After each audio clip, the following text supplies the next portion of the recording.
आज हम बनाएंगे अमृतसरी पनीर भुर्जी। फ्रेंड्स, बहुत ही ज़्यादा टेस्टी लगती है और एकदम आसान तरीका बताया है इसे बनाने का। एक बार आप सेम तरीके से बनाकर देखिएगा, आपको ये बहुत ज़्यादा पसंद आएगी। आप इसे बार बार बनाना चाहेंगे। नमस्ते दोस्तों, स्वागत है आपका श्याम रसोई में। तो चलिए शुरू करते हैं बनाना। अमृतसरी पनीर भुर्जी बनाने के लिए सबसे पहले हमें बेसन को भूनना होगा। हमने यहाँ पर 3 बड़े चम्मच बारीक वाला बेसन लिया है। बेसन को हम धीमी आंच पर 5 से 6 मिनट के लिए भूनेंगे, या जब तक बेसन का हल्का सा कलर चेंज नहीं हो जाता है और इसमें से खुशबू ना आने लग जाए। तो ये देखिए 5-6 मिनट हो गए हैं, बेसन का हल्का सा कलर भी चेंज हो गया है और इसमें से बहुत अच्छी खुशबू आ रही है। तो बस अब हम गैस की फ्लेम को बंद कर देंगे और इस बेसन को आप एक बाउल में निकाल लीजिए। अब हम इसमें मसाले डालेंगे। हमने यहाँ पर 1 छोटा चम्मच धनिया पाउडर लिया है, आधा छोटा चम्मच मैंने यहाँ पर हल्दी पाउडर लिया है, आधा छोटा चम्मच भुने हुए जीरे का पाउडर, आधा छोटा चम्मच गरम मसाला पाउडर और आधा छोटा चम्मच मैंने किचन किंग मसाला लिया है। आपके पास ना हो तो स्किप कर दीजिएगा, लेकिन हो तो जरूर डालिएगा, बहुत अच्छा टेस्ट आता है। और 1 बड़ा चम्मच पाव भाजी मसाला, ये आपको बिल्कुल भी स्किप नहीं करना है। इससे पनीर भुर्जी में बहुत ही गजब का टेस्ट आता है।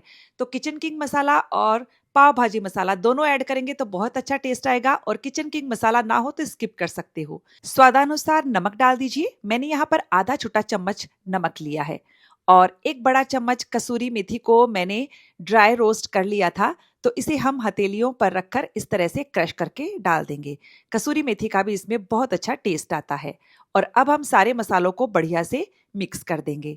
अब हमने यहाँ पर आधा कप यानी कि 100 ग्राम ताज़ा दही लिया है। दही खट्टी नहीं लेनी है आपको, ताज़ा दही लीजिएगा और गाढ़ी दही लीजिएगा। अब हम दही को मसालों के साथ एकदम बढ़िया से मिक्स कर लेते हैं। तो देखिए अभी ये सूखा सूखा लग रहा है, तो हम इसमें आधा कप के करीब पानी डाल देंगे और इसे बढ़िया से मिक्स कर देंगे। तो ये लीजिए, हमारा दही मसाला पेस्ट बन करके तैयार हो चुका है। अब हमने यहाँ पर 2 बड़े चम्मच सरसों का तेल लिया है, जिसे हम धुआं उठने तक अच्छे से गर्म कर लेंगे। तेल हमने अच्छे से गर्म कर लिया है। तेल को हम हल्का सा ठंडा करेंगे। उसके बाद इसमें 1 बड़ा चम्मच कश्मीरी मिर्च का पाउडर डालेंगे। तो देखिए एकदम गरम तेल में आप मिर्च पाउडर डाल दोगे तो मिर्ची सारी जल जाएगी। इसके लिए हल्का सा टेम्परेचर कम होने के बाद आप मिर्ची डालिएगा और इसे हम दही मसाला पेस्ट में डाल देंगे, बढ़िया से मिक्स कर देंगे। दही और मसालों का बढ़िया सा पेस्ट बन करके तैयार हो चुका है। अब हमने यहाँ पर 250 ग्राम पनीर लिया है। पनीर को मैं यहाँ कद्दूकस करके ले रही हूँ। आप चाहें तो हाथों से भी इसे तोड़ सकते हो। तो हमने सारे पनीर को कद्दूकस कर लिया है। अब हम फाइनल सब्जी बनाते हैं। तो इसके लिए मैंने 2 बड़े चम्मच बटर और 2 बड़े चम्मच ही तेल लिया है। तेल डालने से बटर नहीं जलेगा। और बस बटर को हम अच्छे से गरम कर लेते हैं। जब बटर एकदम बढ़िया से गरम हो जाएगा, तब हम इसमें आधा छोटा चम्मच जीरा डालेंगे और 2 प्याज को मैंने एकदम पतले पतले स्लाइस में काट कर लिया है। अब हम प्याज को तब तक भूनेंगे जब तक कि ये पूरी तरह से सॉफ्ट नहीं हो जाता है। तो ये देखिए प्याज हमारे एकदम बढ़िया सॉफ्ट हो गए हैं। अब हमने यहाँ पर 1 बड़ा चम्मच बारीक कटा हुआ लहसुन और 1 इंच अदरक के टुकड़े को बारीक टुकड़ों में काट कर लिया है। आप चाहें तो अदरक लहसुन को क्रश करके ले सकते हो या फिर अदरक लहसुन का पेस्ट भी ले सकते हो। अदरक लहसुन डालने के बाद हम इसे 2-3 मिनट अच्छे से भूनेंगे मीडियम फ्लेम पर, ताकि अदरक लहसुन का कच्चापन निकल जाएगा। ये देखिए सारी चीजें अच्छे से भुन गई हैं और जो हमारा प्याज है थोड़ा सा और ब्राउन हो गया है। तो हमें एकदम बढ़िया से इसकी भुनाई करनी है। अब हमने यहाँ पर 2 मीडियम साइज के हाइब्रिड टमाटर लिए हैं, लाल वाले टमाटर जो कम खट्टे होते हैं। तो टमाटर को भी मैंने स्लाइस में काट कर लिया है, आप चाहें तो बारीक काट कर भी ले सकते हो। अब हम टमाटर डालते ही इसमें थोड़ा सा नमक भी डालेंगे, ताकि टमाटर फटाफट से सॉफ्ट हो जाएं। वैसे हमने दही मसाला पेस्ट में भी नमक डाला है, इसके लिए नमक ध्यान से ही डालिएगा। टमाटर को हम सॉफ्ट होने तक भूनेंगे और ये देखिए टमाटर हमारे एकदम बढ़िया से सॉफ्ट हो चुके हैं। तो अब हमने यहाँ पर 2-3 हरी मिर्च को बारीक काट कर लिया है, साथ ही थोड़ा सा हरा धनिया भी हम डाल देंगे।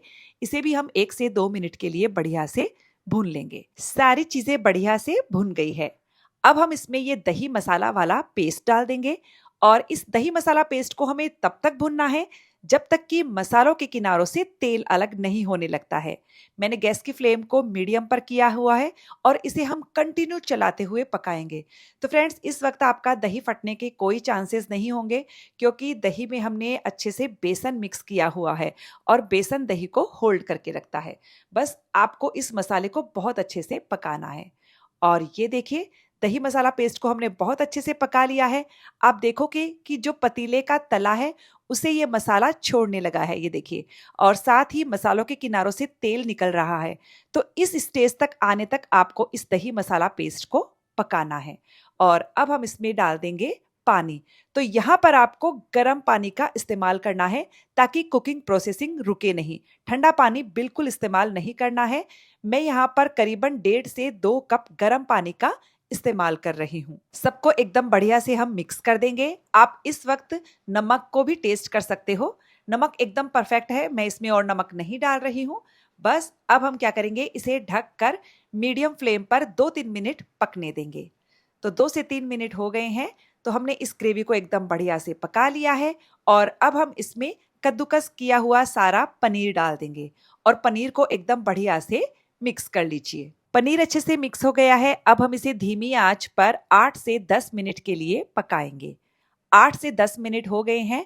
हमारी पनीर भुर्जी बनकर रेडी हो चुकी है। अब लास्ट में हम इसमें थोड़े से स्लाइस में कटे हुए प्याज, थोड़े से स्लाइस में कटे हुए टमाटर, बारीक कटा हुआ हरा धनिया डाल दीजिए, थोड़े से मिर्ची के टुकड़े भी डाल दीजिए और अदरक के जूलियंस डाल दीजिए।